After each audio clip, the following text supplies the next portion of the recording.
Hey everyone, thank you so much for tuning in. Today I'm going to show you how to add a dreamy effect to your photos.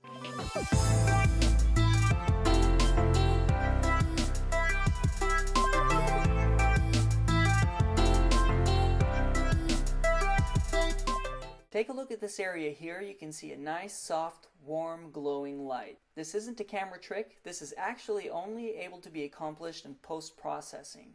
And it's done by the use of radial filters.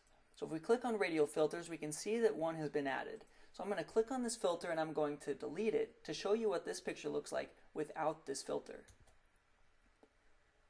Removing this filter, you can see that the dreaminess effect disappears.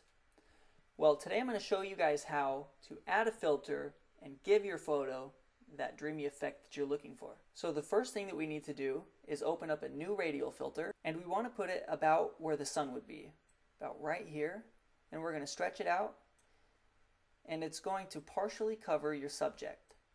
Now make sure that your radial filter is feathered at 100%, and next what we're going to do is turn up the temperature. We want a nice warm glow, so we're going to turn it up to about 50.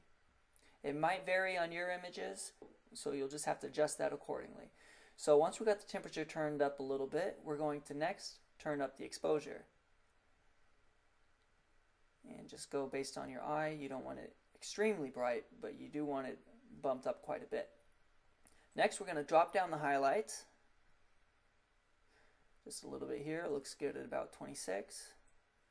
And then clarity, we're going to drop that down, give it a nice softness. Dehaze, we're going to drop that down. A little bit of haze looks good in there. And sharpness, we're going to drop that down into the negative. It's going to give it a little blur effect. And then noise, we're going to turn noise reduction up, and it's going to just blend everything together nicely. Okay, so we're going to click Done here. And if you take a look at this filter and what it did, it added that nice, soft, warm, glowing light. And let's take a look again without the filter, so we're going to delete it. And then we're going to add it.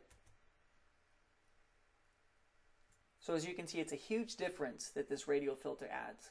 So that's all for today's video. Hit that thumbs up button, be sure to subscribe, and stay tuned for more photography and editing tutorials.